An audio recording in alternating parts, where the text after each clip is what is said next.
All right. Happy Tuesday. Good morning. Welcome back to the Ryan Ripken Show. We said Zach it'd be a Monday, Thursday, Friday, but it's turning into an everyday. No, occurrence. of course not.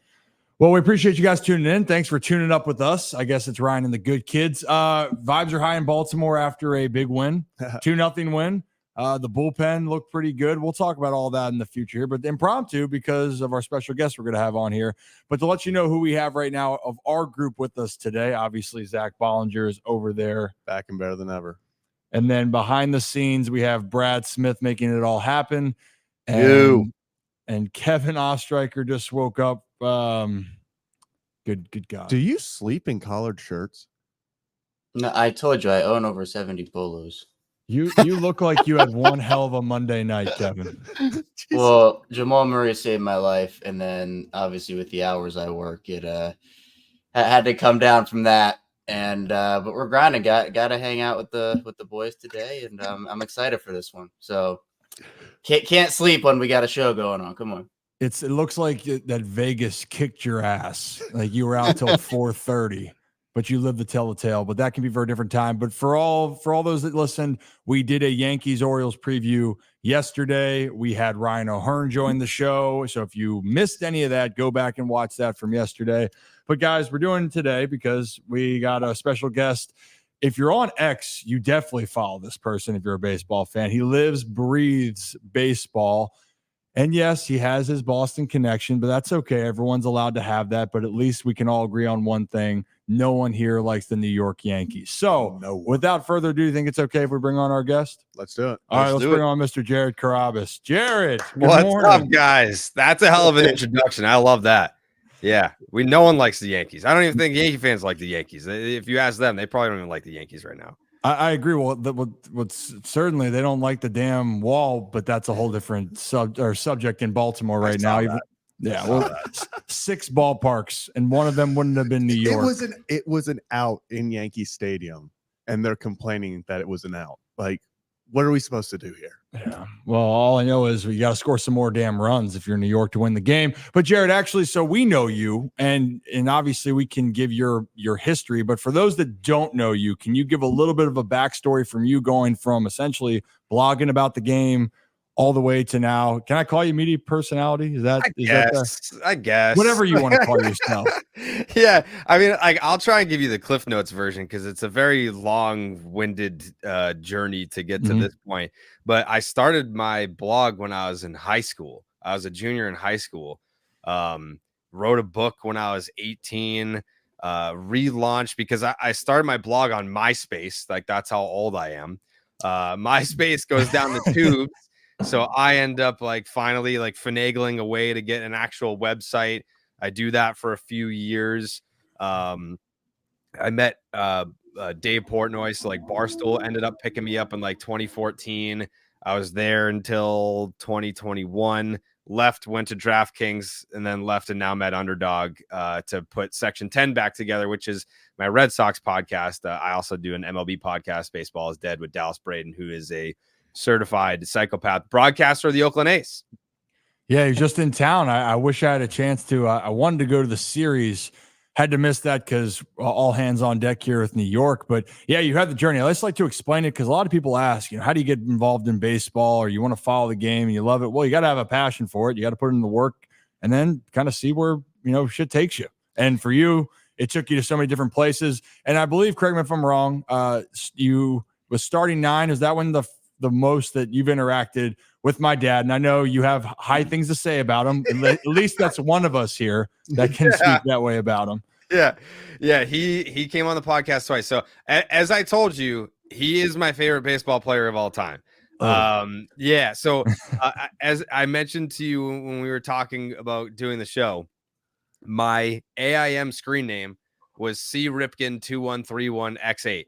So I went to Baltimore for the first time in 2001. I believe the Orioles were playing the Yankees, and Mike Mussina was pitching. Your dad hit a home run that day, and it was just crazy because it was his final season, so his stuff was everywhere. And I was like, "What's the deal with this guy?" I was probably in 6th or 7th grade. Yeah. And after that, I only collected his baseball cards. So I have like a binder of just his baseball cards. I didn't care about I was more of a Cal Ripken Jr. fan than a Red Sox fan at that point. So yeah, no, getting to interview him. The first time I interviewed him, because I usually get this question a lot in interviews, like what's like your career defining moment? What's the best moment of your career? It was obviously being in the parade when the Red Sox won the World Series in 2018. I was in the World Series parade. I was blackout drunk, and to interview your dad the next day in New York City. Perfect. So I black out in Boston. I'm asleep by 7 p.m. Because I believe it was Halloween. So everyone was like, yeah, like, where are we going for Halloween? And I didn't make it to dinner time, basically. Passed out at 7 p.m., woke up, took a train back to New York City to make sure that I was there to interview your dad for the first time. See, that's the real grind. Did you tell him that you No. just hung out beyond? Oh, you should have done that. He would have had way more appreciation, because that's a part of the grind. You work hard. That's the baseball lifestyle, whether people want to believe it. That's the dream right there. And actually, Zach says this all the time. How can you not be romantic about baseball? How can you not be romantic about baseball? Yeah. No. I mean, come on. That just says it right there. And yeah, there are some. Yeah, that he next time you should remind him of that, or at least bring that up to him. He would appreciate that. But I it's don't good. even know if he knew who I was still. Like, I know I have interviewed him twice, but I can't for me to be like, hey, remember that time? Like, he probably meets so many people all the time. Like, he's one of those dudes that if he's at the park, like, he signs for everyone that asks and takes a picture with everyone who asks. There's no way that he would remember who I am. Well, I mean, yes, he would. I asked him about it. I asked him about it. He's like, "Oh yeah, I did go. What was it? 4 years ago, maybe." This was 2018. The first time was 18. The second time I think was 19. So it's been a while since I've seen him or interviewed him. But yeah, I just remember giving him like a 3.5 minute introduction, like listing every single career accomplishment before I brought him in. That's it. That's where you went wrong. Don't give him that much credit here. Yeah. But you know, it will eventually come back down to Baltimore. And have you been back to Baltimore much since there? And I know that we have another mutual friend with RDT. Yeah. I know that you guys have a nice little friendship and banter. Been back to Baltimore recently? Not recent. It's definitely the ballpark that I've been to the most on the road. I was there in 2011. What was that? The Robert Andino game where the Red Sox season collapsed. Yes. Yep. So I was in Baltimore for that. Yeah, I was in Baltimore for Manny's 500th home run. That was in 2008. So yeah, I've been to Baltimore quite a bit. It's one of my favorite cities. Like, I love the harbor. Yeah, like if you were to look up pictures of me in middle school, I'm probably wearing like Orioles merch more than any other team for sure. Love it. See, again, this is why I wasn't kidding. That saying there's a little bit of a soft spot for Baltimore here. Yeah. Oh, and Eric's even say give the chain a shout out, Jared. Yeah. So that's me, RDT, Charlie Wisco, and JJ. So JJ used to be the Yankees blogger at Barstool. So it's funny, like, he's the only person that's left, like, from Barstool. Like, we were all working there together. Now he's the only he's the sole survivor. But RDT, whenever the Red Sox are playing the Orioles, so like there's plenty of pictures of me in Orioles jerseys, and he'll just tweet them out. Like, if the Red Sox are playing the Orioles, he'll just tweet the picture of me in like an Orioles jersey. Yeah, he actually just texted me the picture and told me to bring it up. Yeah. I think it's like a black Ripken jersey. Nice. I guess I think they go out of style, but that's just me. Let's talk a little bit about baseball now, shall we? It's been an interesting start of the season, at least for some teams. I'll be honest here, and we could talk about the Red Sox. The Red Sox is a surprising good thing for you. The Orioles are off to a good start. The state of the AL East is challenging yet again. But I think probably the biggest name right now, at least in Baltimore, and you're speaking, the comparison why I'm bringing this up, since we talked about Calvin Edwin, is there's another shortstop in Baltimore right now in Gunnar Henderson. And I saw you tweet out that he just hits the ball so damn hard, and he does.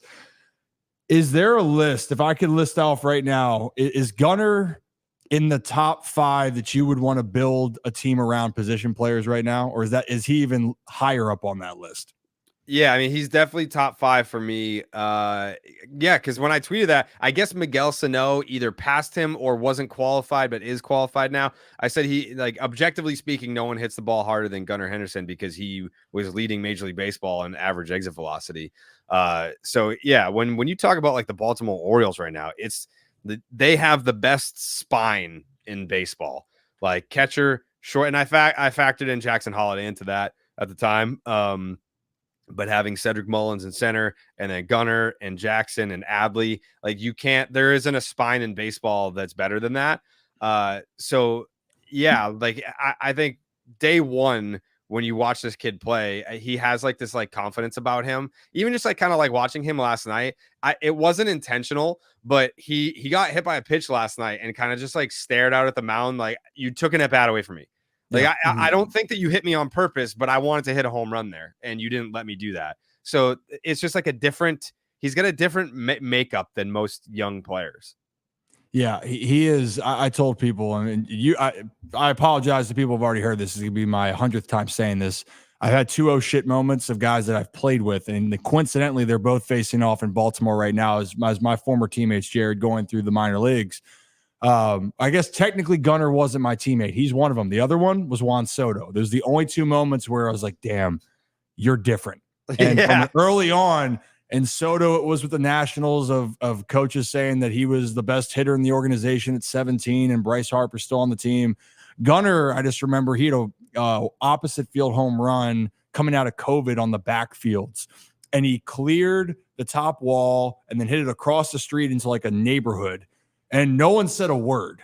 And then someone's like, "Oh, hey, pretty good swing." And I'm like, "Pretty good swing? What the hell do you mean?" He's just launching balls to the other side, opposite field. But he's truly special. I changed my prediction on him, thinking that he would win an MVP in the first 5 years before he came to Baltimore. Now I changed my opinion last year in his rookie year to the next 2. So it should be fun to see him. Bobby Witt Jr.'s electrifying to watch, obviously. For me, those are probably my 2 shortstops. But I think Zach, you'll stay in the AL East here for a second. Boston, unfortunately, they're having a great start, but not necessarily with the players they were hoping to have on the field. Correct. Yeah, Jared, thanks for joining the show. But how frustrating has it been? Because everyone kind of assumed the Red Sox were going to just end up in last place in the AL East, but they're playing well. But every time it's one step forward, some top player goes out. And I've had like 3 of them on my fantasy baseball team. So like, is this going to stop, or what's going on in Boston? Is there just an injury bug? Kind of. Yeah. I mean, like it is frustrating because already we weren't super excited about the intended roster. And now we're already down to like plan C or D, like I think Trevor Story at one point, the entire infield was down. Like Devers didn't go on the injured list, but he wasn't healthy enough to play third base. So he was DHing, which pushed Yoshida to the bench. So we didn't have our third baseman. Trevor Story, shoulder, done for the year. Vaughn Grissom has yet to play a game for the Boston Red Sox yet this year. And now Tristan Casas has this like rib cartilage injury that sounds bad. Like every time that Alex Cora talks about it, he talks about him like he's like he may not make it. It's like it sounds like really bad. And that's our entire infield. And we lost Tyler O'Neill, had the concussion. He ran into Devers. Like when you want to talk about like a voodoo, it's like like this dude is leading the majors in OPS and home runs, and then he just crashes into our $300 million player. They both go down. So but through all of that, Lucas Giolito, before the season started, out for the year. Nick Pivetta, hey, welcome to opening day, everyone. Nick Pivetta, your second best starter. He's out, and he hasn't come back yet. Garrett Whitlock is on the injured list. Brian Bayo is on the injured. 4/5 of your rotation, your entire infield, and 1/3 of your outfield are just cooked. But somehow, some way, they're in third place, and it's because, at least from a pitching standpoint, the guys that have replaced the injured pitchers have stepped up, and they've kind of just kept the ball rolling. They've pitched their asses off. Like that's all this team has just been pitching. Yeah, and Jared, I want to hop in here and talk about that with you. First of all, thank you for joining the show. Really appreciate you giving some time. But you mentioned all those pitching injuries, the pretty much the whole rotation being down. But we've seen throughout the MLB, I mean, all these pitching injuries, specifically the elbow soreness here in Baltimore. Kyle Bradish, John Means, we're kind of waiting on them to get back in the rotation here. But what do you think about this pretty much pitching pandemic we have going on here with all these elbow injuries, the soreness, and pretty much how these teams are going to handle it, and maybe even down to the youth level, how teams should be handling it just based off of how hard these guys are throwing on a consistent basis? Yeah, it's inevitable, and it's never going to change. I don't know if you guys saw Tyler Glasnow talk about this, but you know, he's kind of talked about it from an interesting perspective on two different wavelengths. The first time that he talked about this was, I believe, in 2021, where he wasn't necessarily blaming the sticky stuff, but it makes sense because it's not just one thing why this is happening, at least in my opinion. But when they took away the sticky stuff, he was like, I don't use spider tack. He's like, I don't need more spin. I can spin the ball. He's like, I use rosin and sunscreen and sweat, and I just need a little bit of grip. And when you are not able to grip the baseball, you're going to choke the baseball. And then now you're just activating all these muscles in here that you wouldn't have been activating otherwise. And he was like, I was sore in places that I was never sore before. And he ended up getting hurt. Then fast forward to now, and he made some comments about, and I totally agree with him. Like, when you look at Major League Baseball and the landscape from a pitching perspective, the guys that throw the hardest are going to get the most opportunities. Like, there are pitchers in this league right now, and I got in trouble for saying it last year. I said some guy sucked, and then it made a bunch of other pitchers upset. They're like, you don't suck if you're in the big league. You can suck relative to other players in the big leagues. Of course you can. But if you throw harder, you're going to get more opportunities. And if you throw harder, you're probably going to get better results. So this whole idea that if you throw harder, you're going to be in a better position financially. And Glasnow is like, listen, if I blow my arm out and I have to be on the sideline for a year and a half, that's worth it for the payday that's on the other side of that if I can continue to get results. Mm-hmm. So, from a baseball fan angle, it's like, yeah, it sucks when all of your favorite pitchers go down at one point or another. You almost want to look like Baseball Reference should change the website to note whether or not a guy has had Tommy John. Because if I go and I look at my favorite, like if my team, like Corbin Burns, for example, I'm an Orioles fan and I acquire Corbin Burns and maybe I don't watch the Brewers as much. I want to know, has this guy had Tommy John surgery before? Because if he hasn't, he's going to. It's a ticking time bomb for every pitcher that throws hard. And that sucks as a fan. But as a player, yes, I will still throw the weighted balls. I will still do all these other tricks of the trade to learn velocity and teach velocity because it's worth it on the other side of the inevitable Tommy John. Yeah, well, and that's part of it. I mean, we had Jeff Passan on the future and talked, or in the past, not the future shit. Yeah, shirts and pants. But the thought in general, yeah, it's naive to think that velo doesn't play or that it's not looked at and it's not valued. Look at everyone's throwing. I mean, we just saw Mason Miller coming in here throwing absolute fuzzballs by everybody. Amazing. By the way, guys, electrifying. Yeah, that's a whole different subject in here. And then they had Urseg or something come out of the pen pumping 100. But again, another guy just like, who the hell is that? He throws hard. So at a young age, you get drafted. His story? What, Urseg's story? Yeah. He was playing indie ball. He was like a shortstop. He's only been pitching for like 2 years and he throws 100. Well, so and again, but how do you get an opportunity? So even though there is an issue, I agree with you. There's an issue right now that's going on, but players are rewarded if they throw hard and then they have success from throwing hard. That is just the reality of it. And I remember a guy, it's going to turn out two different ways. Some guys are probably going to have to get surgery, but when I got drafted in 2014, Tyler Kolek was number 2 overall pick out of high school, throwing BBs at 100, 101 or something like that. And his arm blew out. He never got past, I think, AA, and that was that. So there's going to be certain cases of it, but you're right. Guys that get up there, what was Glasnow, got the bag going to the Dodgers. I forget what the contract was, but you're right. That is the point that players have to make. But for young kids in high school and trying to continue to grow, or at least for parents, it's going to continue to be a conflicting conversation just because of how do you view development. And I think that's the part of it. When you're a grown-ass man and can make your own decisions and whatnot, that's down the road. But, yeah, Ursig, though, damn, dude. I thought just avoid Mason Miller in the bullpen for the A's. That dude just is coming, throwing absolute fuzzballs by the entire Orioles, and they dropped the series, and everyone wanted to jump off. The season was over. The season was over. The season was over. Yeah. Throw it all out. I'm sure, Jared, when the Orioles swept the Red Sox, call it a year, but they survived.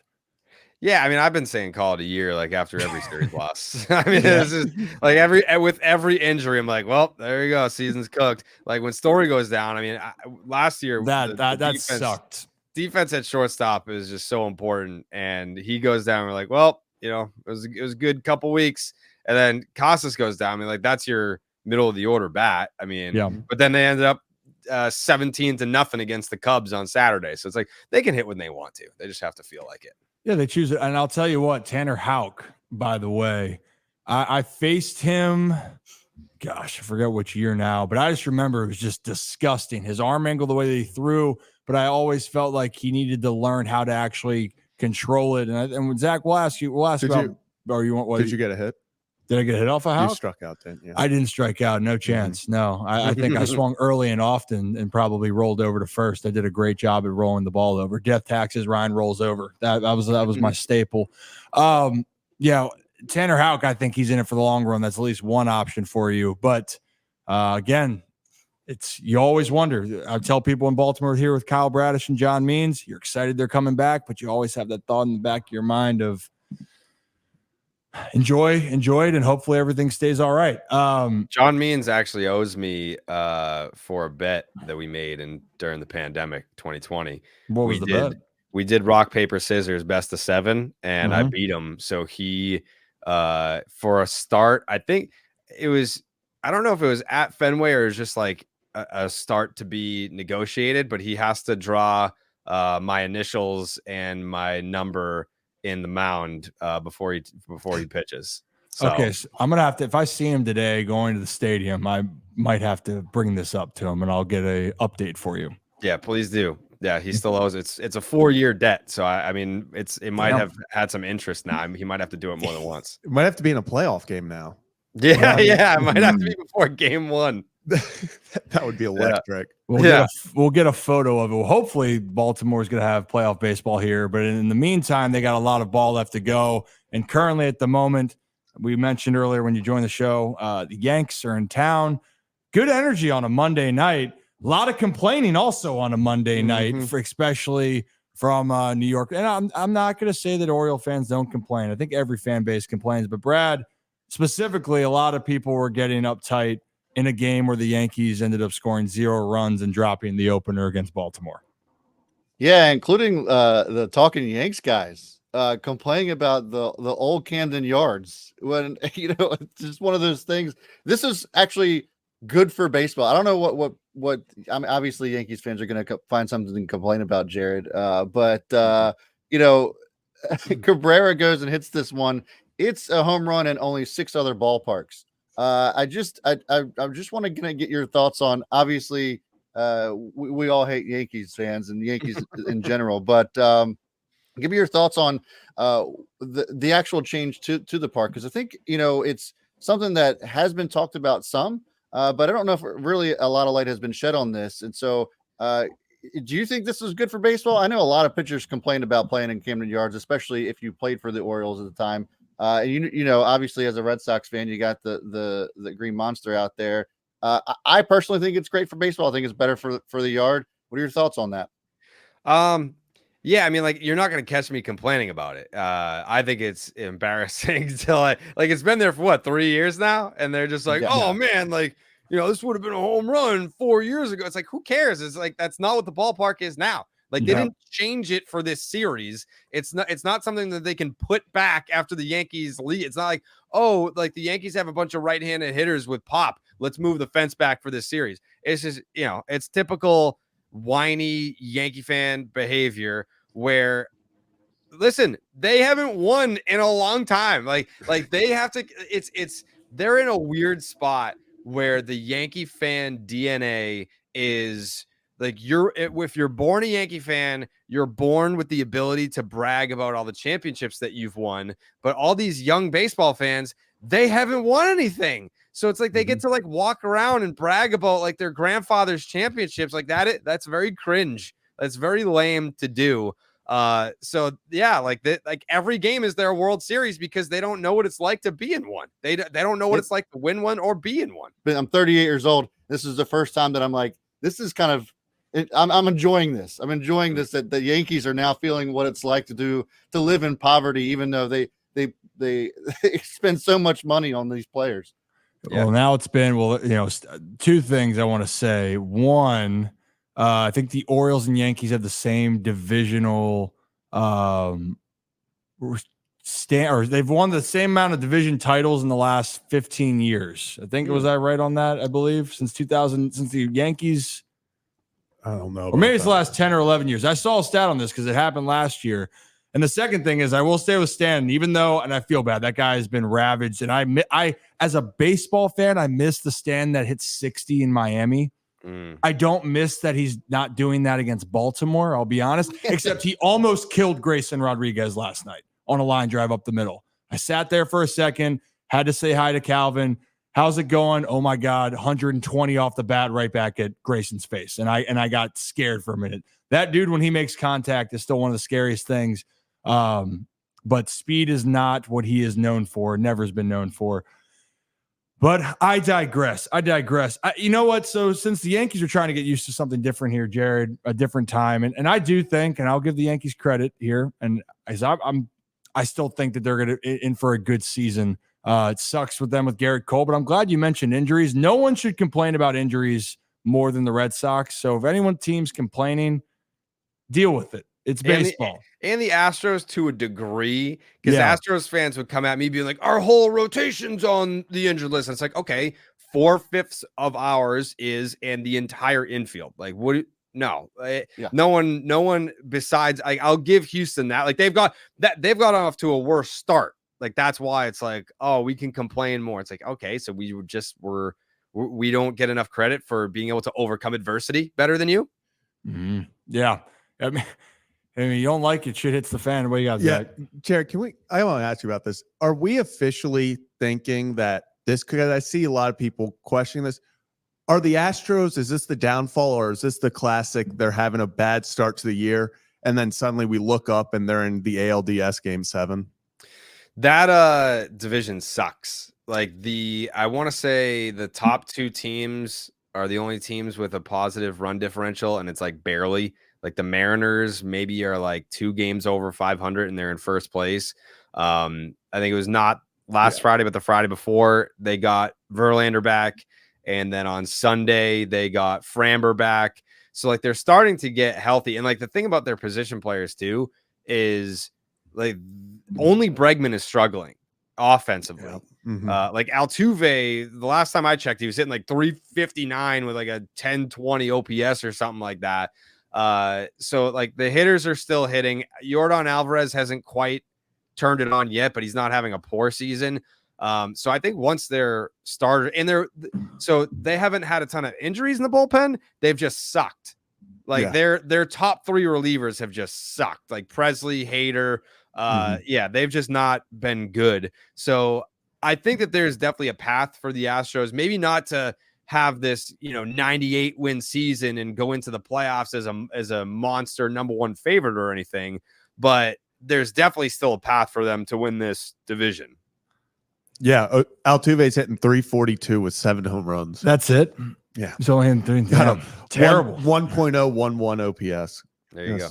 You hate to see it, but yeah, it is surprising. But you know what? If a team can still pull it off, it's Houston. So they're not dead yet. It's early, but people, if there's one team, if people actually have a lot of hate for the Yankees, there's still that hate for the Astros for a lot of people waiting for them to fall off, and they just keep on coming back. What was I going to say? speaking of what's kind of disappointing for the Astros, but we'll give them some time. There's some other really disappointing stories in baseball. And I'm curious in your take of maybe who's the most disappointing. And I know Chicago it was a wide open year, but unfortunately not the greatest start, except though the Fighting Gavin Sheetses and Gavin says, thank you. Yeah. You know what? He loves that you love his swing. So that's one of my best friends. Oh, is it really? Yeah. So he's a Baltimore guy as well. We went to high school together. Actually, I don't know if you knew, his dad and my dad played with each other. Oh. Yeah. They were both drafted the same year I'm going to butcher the year that they were drafted. Anyway, they were both drafted the same year, came up together, and then our dads were coaching us in high school. Wild time. But yeah, the Fighting Gavin Sheetses, they're hanging the banner after sweeping 3 against the Rays. So they're right back in it.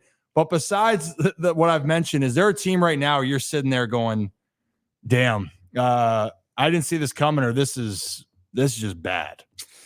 It was the Twins, but they hauled off set. Did they win last night? The Twinkies? They were on a little bit of a bender. Yeah, they won last night. Straight. So now it's 8 straight. Okay. Yeah, because last I saw, I think it was like 2-2 in the 9th against the White Sox. Yeah, they won 3-2. Okay. Yeah. So they've won 8 straight games. So I can't even really that's another division where the Guardians have gotten off to an awesome start. And some people want to discount what the Royals have done to start the year. Like, they're very legit, like the Royals. Super legit. Yeah. Their run differential is almost on par with the Guardians, and everyone is talking about how great they are. It's like, well, the Royals are right there too. So yeah, I would say like the Minnesota Twins at first were the most disappointing for me. The Mariners are kind of disappointing for me too. Like, they're in first place, but it's a very soft first place. Like, that's not like the division is poor. So their first place to me isn't as legit as, and other, they would be in 3rd or 4th in most other divisions. Yeah. What about Miami? Is that one where I didn't have any expectations? I think I had them finishing. I actually had the Mets finishing last this year. Just a bold prediction. I think Marlins were 4th. But man, when it rains, it pours. That is a disaster down there. They had a disastrous offseason. It felt like vibes were changing, and then just on the field of play, nothing's gone well. Nothing seems good. But I agree with you. The other part, the AL Central is the one that's always wide open. But I am glad to see. I'm glad to see the Royals play well. They're pesky. I think Oriole fans hate the Royals right now. They're pissed because that team just keeps. Yeah, they're so frisky. They're so frisky. The other team that's really disappointed me is the San Diego Padres. The trio of Bogarts, Machado, and Tatis have been awful. Like, I think collectively they're hitting like 236 with 6-something OPS. Like, it's dreadful.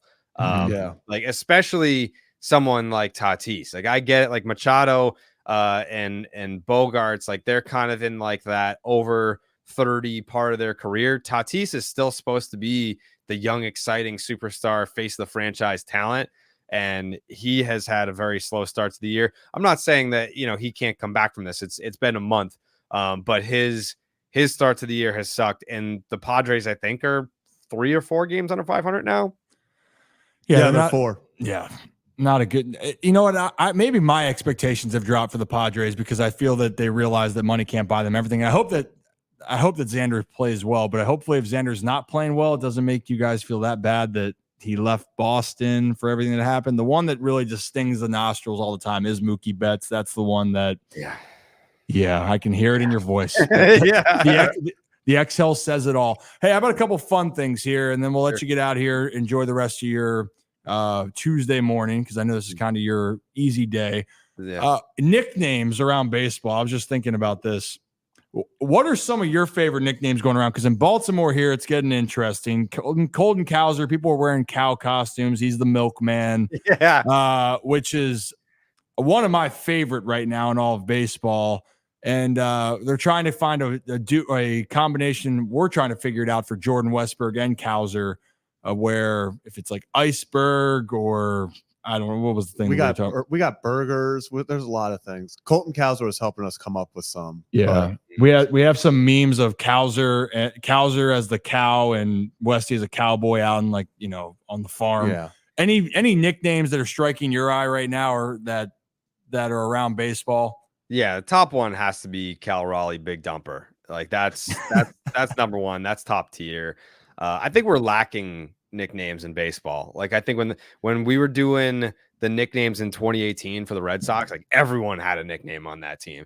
Now I don't think there's anyone on the Red Sox that has a nickname. It's just I don't know. It's very strange. By the way, Colton Cowser, me and him, we're gonna link up. He apparently he saw my tweet when the Orioles were in Boston.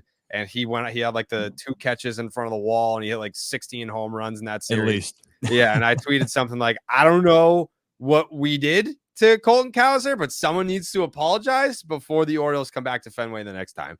Apparently he saw that tweet and enjoyed it. So yeah, we're going to try and get him on the podcast now.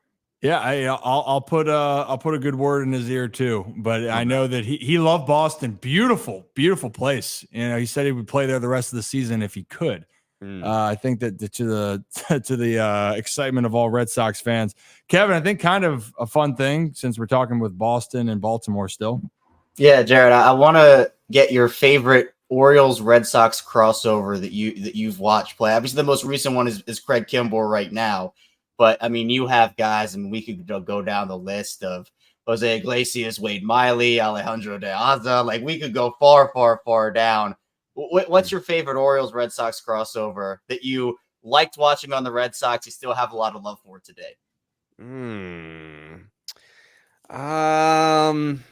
I feel like there haven't been a lot of like superstars that have crossed over one way or the other. Like there haven't been any like notable. Like I always wanted Miguel Tejada on the Red Sox. Like I forget what year it was, but he was a free agent. And he ended up signing somewhere else. And I was like, man, we really dropped the ball not getting Miggy in here. Steve Pearce. Yeah, that's a great call. Yeah, Steve Pearce is the correct answer. He played for every team in the AL East. But yeah, I think Steve Pearce has to be that correct answer. World Series MVP. Yeah. What a wild time to be alive. He had some unbelievable playoff moments. And even in the when the Orioles had that shine moment, I think even the picture with Hardy coming around third, right? It's Cruz and him that just scored. Pierce is in, Cruz is in, and Hardy around third. That was a good moment. Kevin Millar too, by the way. Like the craziest thing, I don't know if you guys remember this, but in 2007, the Red Sox were in the ALCS against the then Cleveland Indians. Mm-hmm. They were down 3-1, came all the way back, and they had a Game 7 at Fenway Park. Yep. Kevin Millar threw out the first pitch, and he was playing for the Orioles. He was on the Baltimore Orioles, and he came back to throw out the first pitch at Fenway for the Red Sox, and he gave like this like rah-rah speech, like, come on, Sox, like, here we go. And it's like, you are on a divisional rival team, like right now, like they are currently employed in Baltimore. So, I mean, that's just the kind of guy that Kevin Millar is. Yeah, I mean, I guess how can you not be romantic about Boston Red Sox baseball? That story just makes so much sense for like the mid 2000 Orioles. Like that describes us. Like our own team is going to other teams to fire them up for big games. Like that's just what we did. That's what we did. It was a fun time when the Orioles didn't have a winning season from 1998 to 2012. But who remembers those years? Right? Yeah.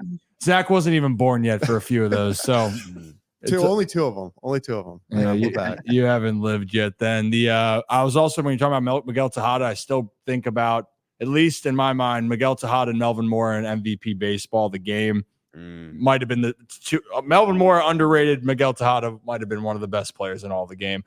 I asked everyone this before, and we'll wrap it up here. And this has become very controversial because of, I guess, my opinion on this.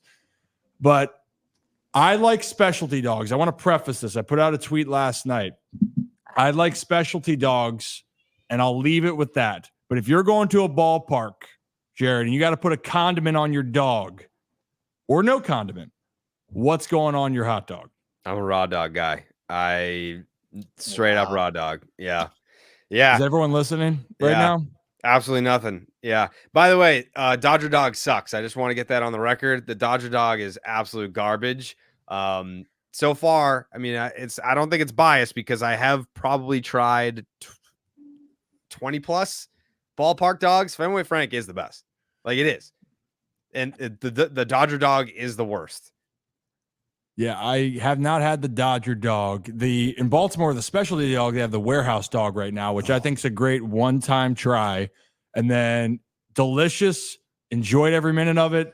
I could have used the family-size Pepto-Bismol after consumption, but no one should eat that big of a hot dog with that much on it. It was at first, Jared, it was great in the moment.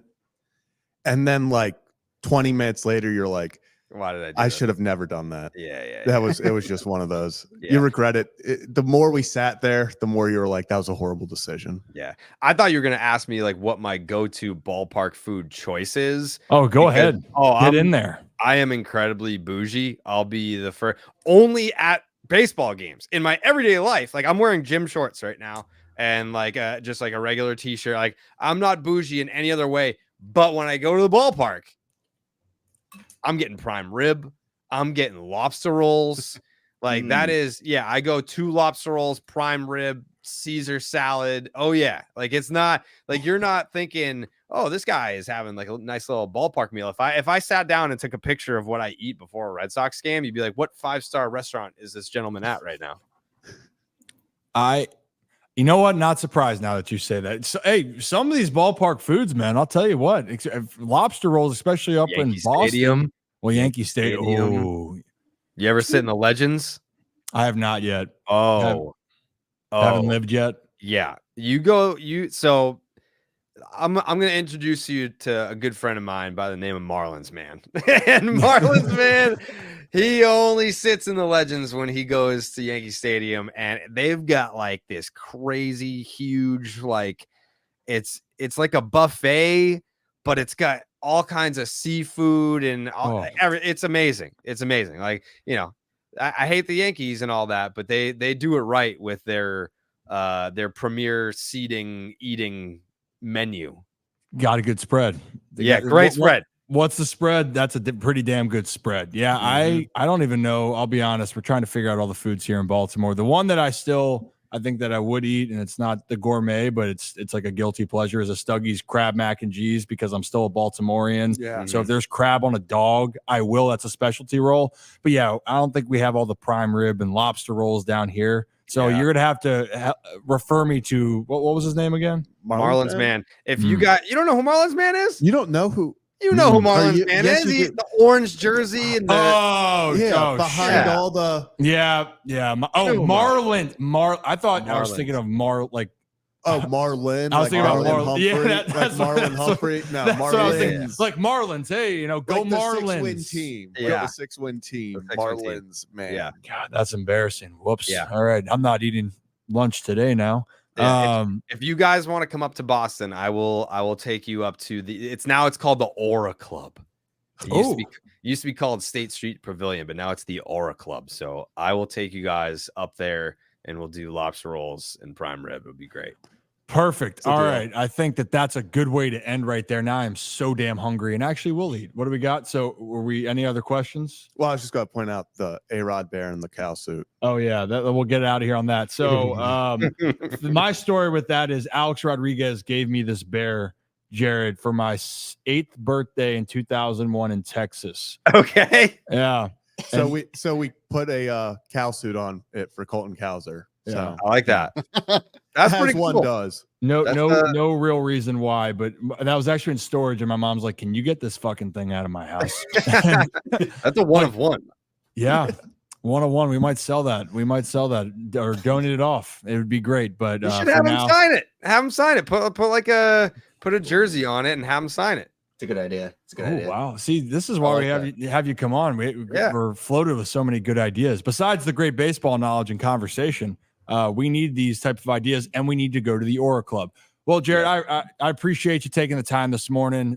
Thank you. I will for sure bother you in the future, but absolutely enjoy the rest of your week. And if you ever need anything when you come to Baltimore too, I will try to reciprocate the favor as well and show you what else we got going on down here. I appreciate it. Let's definitely do that because it's been a few years since I've been to Baltimore. Definitely one of my favorite parks. So we'll do a little home and home with you guys. Home and Let's home, do we'll it. get There we RDT go. in the mix, and Yes. things will get a little bit out of hand. So I appreciate you, Jared. You enjoy the rest of your Tuesday. Thank you, guys. Jared All right. Carrabis, Thanks, everybody. Jared. Take it easy, guys. Appreciate you. All right, that was amazing. Okay, this is a short episode, guys. I wasn't lying. We were coming on to do this because when we get guests that we can have great conversations with, we take advantage of it. So on the way out here, make sure you hit that like and subscribe button. Ryan Ripken Show. Yep. We had another audience member gift 5 memberships. Oh, Justin. yeah. All right. And then I saw somebody like soon as Jared came on also joined. Yep, Gene, yeah, perfect. All right. Thank you. Hell Appreciate yeah. I just wanted to shout those out before we said goodbye. Absolutely. And we appreciate that. And for our channel members, and especially I sent it out to the Holy Shirts and Pants members about our guests. We try to give the heads up to all of our Holy Shirts and Pants members. And I told our channel members, because we have 2 tiers, to hop on there and let us know what you would want us to continue to work on. But also we give our heads up on events that are coming up here, just like we were having today, an impromptu with Jared Carrabis. So that's it. That's all we got. I say we'll see you Thursday, but we'll probably see you tomorrow because that's just the way things are going here. But we're not going to cue the music because it's not a normal show. But this is the end of the Ryan Ripken Show. As always, have a day. It's not a night, but you have a night. Go O's, and we will see you next time for a brand new edition of the Ryan Ripken Show. Peace.